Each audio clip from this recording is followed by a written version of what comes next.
नमस्कार, स्वागत है आपका खबर छत्तीसगढ़ में और मैं हूं आपके साथ सपना दीपक वद्देशिया। बुलेटिन का आगाज करेंगे। प्रदेश से माओवादियों की दहशत खत्म करने के लिए प्रशासन लगातार कदम उठा रहा है।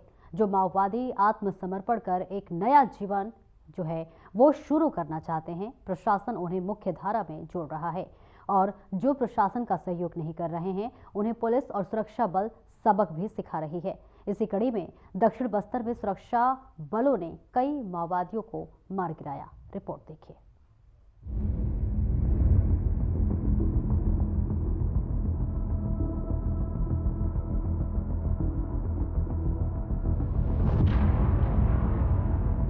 दक्षिण बस्तर के पामेड़ बासागुड़ा उसूर क्षेत्र में सुरक्षा बलों और माओवादियों के बीच 16 जनवरी 2025 को मुठभेड़ हुई। इसमें 5 महिला माओवादियों समेत 12 हार्डकोर नक्सलियों को मार गिराया गया। मारे गए माओवादी पीएलजीए बटालियन और सीआरसी कंपनी के सदस्य थे। बीजापुर जिला के उसूर ब्लॉक का पुजारी कांकेर और मरोड़ बाका की पहाड़ों पर सुरक्षा जवानों और माओवादियों के बीच बड़ी मुठभेड़ हुई। मुठभेड़ में कुल 12 माओवादियों को सुरक्षा जवानों ने मार गिराया। इस मुठभेड़ में कुल 3 जिला के सुरक्षा जवानों की जो टीम उस एरिया में लॉन्च किया गया था, जिसमें अब मेरे पीछे देख पा रहे ये जो माओवादियों का शव है और ये जो माओवादियों का पूरा 12 माओवादी शव है। आप देख पा रहे हैं ये जो हथियार ऑटोमेटिक हथियार है जो माओवादियों का। आपको ये यहाँ से आप देख पा रहे हैं जो बंदूक है ये माओवादी अपने हाथों से बना, ये भी आप देख पा रहे हैं लॉन्चर, ये तमाम सामान है समग्र है। आप देख पा रहे हैं पूरे माओवादियों का है। लगता है कि माओवादी जब फायरिंग के दौरान छोड़कर भागे होंगे। बाकी सामान है जो मौके से 303 12 बोर और 315 बोर राइफल, रॉकेट लॉन्चर, विस्फोटक, वायरलेस सेट और अन्य सामग्री बरामद की गई। हालांकि मुठभेड़ में नक्सली कमांडर हिटमा और बारसे देवा अपने कैडर्स के साथ मौके से फरार हो गए। हमारे साथ बीजापुर एसपी जितेंद्र यादव जुड़े हुए हैं। इस पूरे मुठभेड़ के बारे में एसपी साहब से जानेंगे। सर, ये जो मुठभेड़ आज हुई, इतनी बड़ी मुठभेड़ में आपने सफलता हासिल की, किस प्रकार आपने मुठभेड़ के लिए लॉन्च किया गया था ऑपरेशन?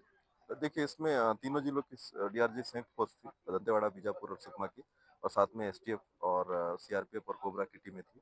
जिसपे एक कोऑर्डिनेटेड ऑप्स था, वो जो जैसे कि आपको पता है कि ये तुमरेल, सिंगनपल्ली और मलमपेंटा के जो जंगल है, जो उसूर और पामेड़ थाना के बीच में पड़ता है, और पीएलजे बटालियन नंबर 1 और सीआरसी का जो मुख्य क्षेत्र है, उस पर ऑपरेशन लॉन्च किया था। और ये थोड़ा सा कोर इलाका था, जिस पर एक अच्छा ऑप्स लॉन्च हुआ और उसके बाद में मुठभेड़ हुआ और मुठभेड़ में 12 माओवादियों के शव हमें बरामद हुआ। तो वही मामले में पुलिस महानिरीक्षक सुंदर राज पी ने बताया कि अभियान में माओवादियों के कैंप और औजार बनाने की सामग्री को भी नष्ट किया गया। सुरक्षा बल क्षेत्र में शांति और विकास के लिए प्रतिबद्ध है। लेकिन ये अभियान काफी एक वेल कोऑर्डिनेटेड एक संयुक्त अभियान थे।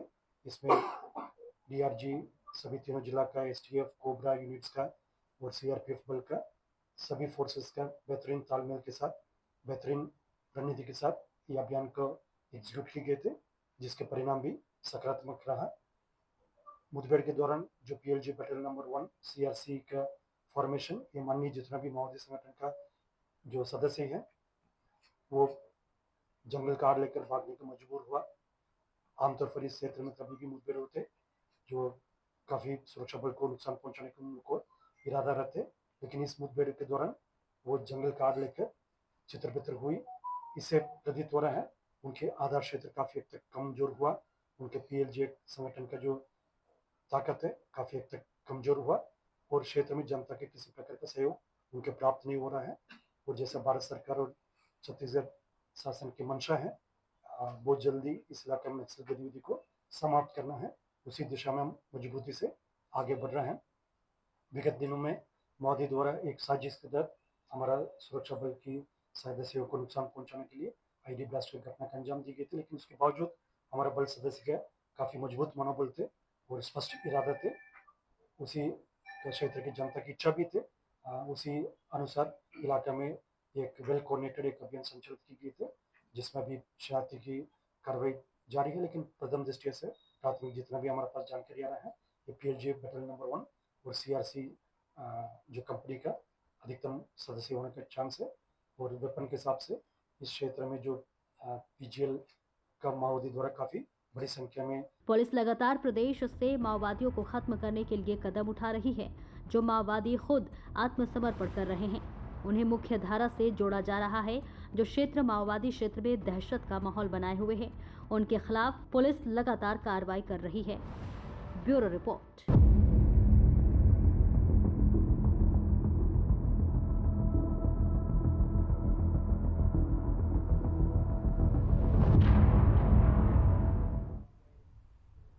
और खबर कोरगा से है, जहां पर कलेक्ट्रेट सभाकक्ष में स्वामित्व योजना कार्यक्रम का आयोजन किया गया।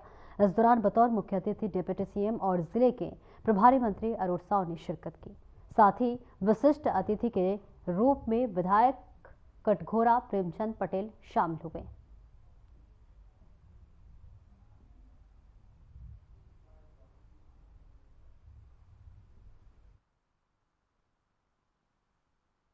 आप सबको याद होगा कि लोकसभा चुनाव से पहले भी कांग्रेस पार्टी ने पूरे देश भर में इसी तरह से भ्रम फैलाया संविधान की किताब लेकर, पर वो किताब केवल दिखाने के लिए था, पढ़ने के लिए, समझने के लिए नहीं था।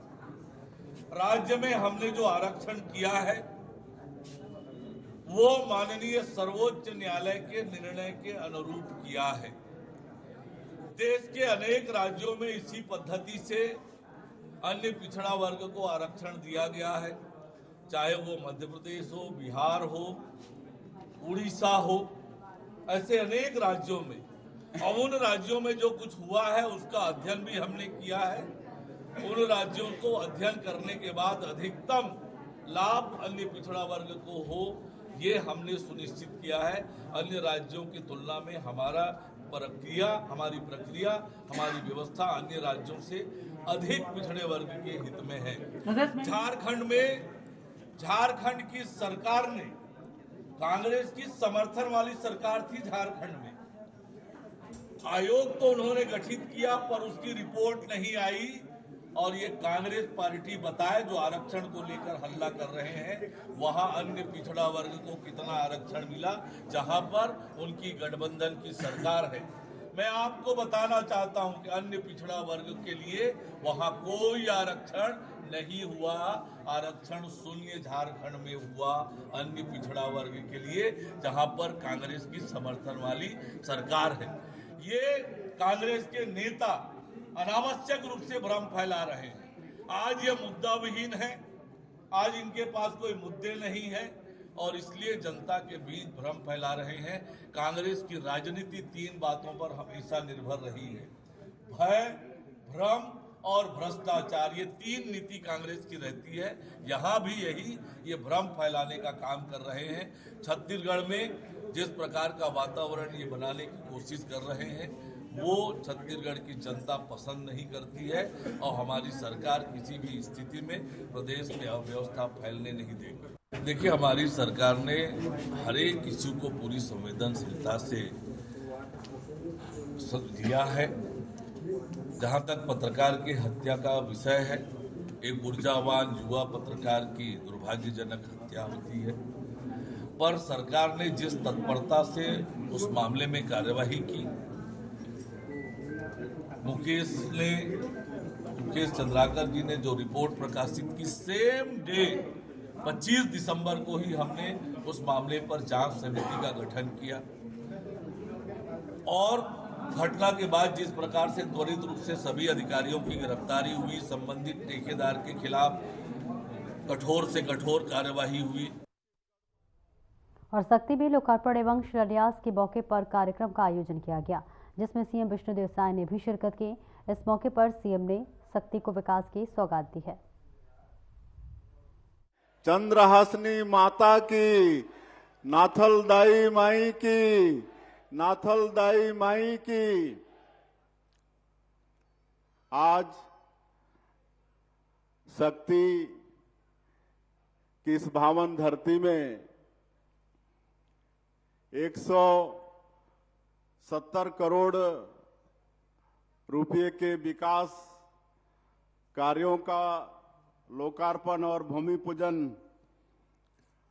कार्यक्रम में मंच में विराजमान, जिनका ओजस्वी भाषण हम सभी लोग सुने, हमारे प्रदेश के यशस्वी उप मुख्यमंत्री और पूर्व प्रदेश के अध्यक्ष आदरणीय श्री अरुण साहू जी, आप सभी को मालूम है कि विधानसभा चुनाव इन्हीं के नेतृत्व में लड़े और उस समय क्या नारा दिए थे, नहीं सहिबो बदल के रहिबो, और पूरे प्रदेश में घूम घूम के कार्यकर्ताओं का उत्साहवर्धन किए और उनके मार्गदर्शन में पिछली निकम्मी और भ्रष्टाचार सरकार को उखाड़ के फेंके। ऐसे आदरणीय अरुण साहू जी, आपके इस क्षेत्र के लोकप्रिय सांसद श्रीमती कमलेश जांगड़े जी, विधायक राम कुमार यादव जी, हमारे जिला के अध्यक्ष टिकेश्वर गोयल जी, जिला के प्रभारी श्री गुरपाल सिंह भल्ला जी, श्रीमती संयुता सिंह जुदेव जी, श्री कृष्णकांत चंद्रा जी, निवर्तमान जिलाध्यक्ष श्री निर्मल सिन्हा जी, पूर्व विधायक डॉक्टर खिलावन साहू जी, पूर्व विधायक श्री केशव चंद्रा जी, पूर्व विधायक श्रीमती अनीता यशवंत चंद्रा जी, जिला पंचायत अध्यक्ष श्री प्रीतम सिंह गोयल जी, श्री रामावतार अग्रवाल जी, श्रीमती विद्या सिदार जी, श्री मनहर राठौर जी, मंच में विराजमान सभी हमारे महानुभावगण, आज रायगढ़ का कब्जा भी दिख रहा है, श्रीकांत सोमावार जी, सुभाष पांडे जी, और यहाँ के कलेक्टर, एसपी, सभी अधिकारीगण, और आज के इस कार्यक्रम में शक्ति जिला के हमारे सभी देवतुल्य कार्यकर्ता बंधुओं, सज्जनवृंद, मातृशक्ति माताएं बहनें, युवा साथियों, भाइयों और बहनों और मीडिया के मित्रों, आप सभी लोगों का सबसे पहले मैं हृदय से स्वागत करता हूं, अभिनंदन करता हूं, और मैं नववर्ष की भी शुभकामनाएं देता हूं। वर्ष 2025 सबके लिए मंगलमय हो। अभी अभी संक्रांति का त्योहार भी मनाए हैं, भगवान सूर्य की उपासना का त्योहार, तो भगवान सूर्य से भी प्रार्थना है कि उनका भी आशीर्वाद हम सब लोगों के ऊपर बना रहे। और आज 170 करोड़ रुपए के विकास कामों का लोकार्पण और भूमि पूजन किए हैं। इसमें 62 करोड़ रुपए का लोकार्पण कार्य है, कुल 91 कार्य, और 105 करोड़ रुपए का 36 काम का भूमि पूजन किए हैं। मैं पूरे शक्ति जिला वासियों को बहुत बहुत बधाई और शुभकामनाएं देता हूं। इससे निश्चित रूप से शक्ति जिला में विकास को एक नई गति मिलेगी। और मुझे स्मरण हो रहा है कि जब भगवान राम अयोध्या के भव्य मंदिर में विराजे, उस समय हम शिवरी नारायण में थे, और उस दिन जो लोग आए हुए थे उनकी आंखों में जो प्रसन्नता थी, क्योंकि हमारे छत्तीसगढ़ के भाचा राम 5 वर्षों के संघर्ष के बाद भव्य मंदिर में विराजमान हो रहे थे। तो उस दिन का वो दृश्य देखकर उसको हम कभी शायद जीवन में भूल नहीं पाएंगे। और अभी ये महाकुंभ का अवसर चल रहा है, प्रयागराज में महाकुंभ का आयोजन है। 144 साल बाद ऐसा संजोग बना है, तो मेरा आग्रह होगा कि आप सभी लोग भी इस महाकुंभ में जाएं और उस पुण्य के भागी बने। छत्तीसगढ़ सरकार वहां पूरी तैयारी की है। 4.5 एकड़ हम लोग यूपी सरकार से, वहां के मुख्यमंत्री से निवेदन किए थे जमीन देने के लिए, और 4.5 एकड़ में उन्होंने हम लोगों को अपना पंडाल खड़ा करने के लिए दी है। तो 4.5 एकड़ में हमारा छत्तीसगढ़ सरकार की तरफ से वहां पंडाल बनाया गया है। तो आप सब लोगों को हम निमंत्रण भी दे रहे हैं, जो भी छत्तीसगढ़ के जाएंगे महाकुंभ के लिए, तो वहां ठहरने के लिए नाश्ता भोजन सबकी निःशुल्क व्यवस्था सरकार की तरफ से है। तो आप सभी लोगों का निमंत्रण भी है, और उस पंडाल में पूरे छत्तीसगढ़ की संस्कृति को वहां पर झांकी के माध्यम से वहां पर दर्शाए हैं, और पूरे देश और विदेश के लोग भी वहां पर आ रहे हैं और उससे बहुत प्रभावित हो रहे हैं। हम लोग सरकार में आए हुए हम लोग को 1 साल हुआ है, और 1 साल में जो मोदी की गारंटी में हम लोग का वादा था छत्तीसगढ़ की जनता से, और 1 साल में ही जो काम किए हैं हमारे डिप्टी सीएम साहब उसको बहुत अच्छे से बताए हैं कि किस तरह से सभी काम साए साए हो रहा है। आज 18 लाख गरीब लोग पिछली सरकार में प्रधानमंत्री आवास से वंचित हो गए थे, और आदरणीय मोदी जी का भी वादा था चुनाव प्रचार के दौरान कि भारतीय जनता पार्टी की सरकार बनेगी तो मुख्यमंत्री का पहला काम होगा ऐसे वंचित लोगों का आवास स्वीकृति करने का। और आप सबको मालूम है 13 दिसंबर 2023 को हमारी सरकार शपथ ली, और अगले ही दिन 14 दिसंबर को पहला कैबिनेट में ही 18 लाख प्रधानमंत्री आवास की स्वीकृति दे दिए, और उसका जो राज्यांश की व्यवस्था होती है वो कर लिए। और ये बताते हुए गौरव हो रहा है कि भारत सरकार से भी 8,47,000 की स्वीकृति बहुत पहले मिल गई, जिसमें आज कई लोगों का मकान पूरा भी हो गया है। हम लोग गृह प्रवेश भी करा रहे हैं और बराबर स्वीकृति भी हो रही है। अभी 1 सप्ताह पहले हमारे देश के पंचायत एवं ग्रामीण विकास मंत्री आदरणीय शिवराज सिंह चौहान वो छत्तीसगढ़ आए थे। दुर्ग के नगपुरा में उनका कार्यक्रम हुआ था, और 3,88,000 प्रधानमंत्री आवास फिर देके गए हैं। ये मार्च तक का कोटा है, मार्च 2025 तक का कोटा है, और फिर आश्वस्त किए हैं कि अप्रैल महीना में जैसे ही अगला वित्तीय वर्ष शुरू होगा, अप्रैल महीना में फिर 3 लाख से ज्यादा प्रधानमंत्री आवास की स्वीकृति वो दे देंगे। तो आप सोच सकते हैं कि 18 लाख से भी ज्यादा लोगों को हम लोग प्रधानमंत्री आवास का लाभ दे पाएंगे। और एक बात मैं बताना चाहता हूं, अभी प्रधानमंत्री आवास 2024 प्लस इसका सर्वे काम शुरू हो गया है।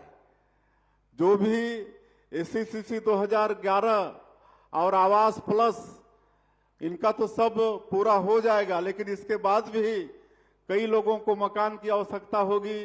किसी परिवार में बेटे की शादी हो गई होगी, नई बहू आ गई होगी, तो उनको भी नया मकान चाहिए। तो ऐसे लोगों के लिए आवास प्लस 2024 का सर्वे फिर शुरू हो गया है, और इसमें कई अच्छा किया गया है। जैसे पहले 2 व्हीलर वालों को प्रधानमंत्री आवास से अलग रखा गया था, तो अब जिनके पास 2 व्हीलर है, 2 पहिया बाइक है, स्कूटी है, वो भी प्रधानमंत्री आवास का लाभ ले पाएंगे। जिनके पास 2.5 एकड़ सिंचित जमीन है, वो भी प्रधानमंत्री आवास का लाभ ले पाएंगे। जिनके पास 5 एकड़ असिंचित जमीन है, वो भी प्रधानमंत्री आवास का लाभ ले पाएंगे। और जिनकी मासिक आय 15,000 है, वो भी प्रधानमंत्री आवास का लाभ ले पाएंगे। पहले 10,000 से ऊपर मासिक आमदनी वालों को इससे दूर रखा गया था, लेकिन अब 15,000 मासिक आय वाले भी अपना सर्वे करा सकते हैं।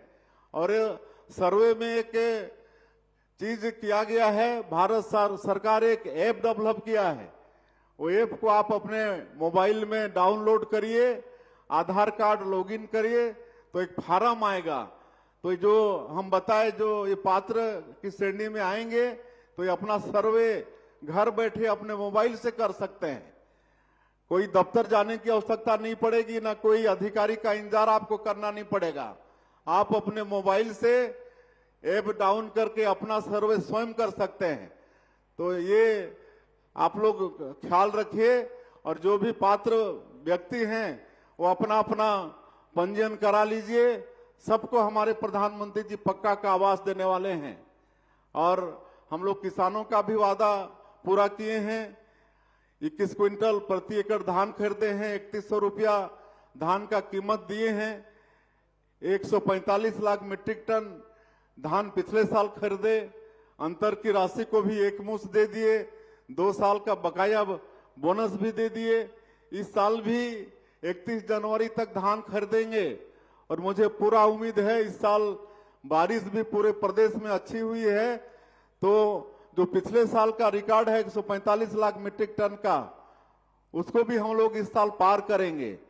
उससे भी ज्यादा धान की खरीदी होगी, और 31 जनवरी के बाद जब पूरा हिसाब आ जाएगा कि कितने किसान, इस साल 27 लाख किसान अपना पंजीयन कराए हैं, और 125 लाख रकबा हेक्टर, इतना हेक्टर रकबा बढ़ा है धान का, तो निश्चित रूप से खरीदी भी ज्यादा करना पड़ेगा। तो अंतर की राशि एक मुश्त 1 सप्ताह के अंदर किसानों के खाता में भेज देंगे। धान खरीदी का हिसाब किताब आ जाएगा, उसके 1 सप्ताह के अंदर में हम लोग अंतर की राशि किसानों के खाता में एक मुश्त भेजने का काम करेंगे।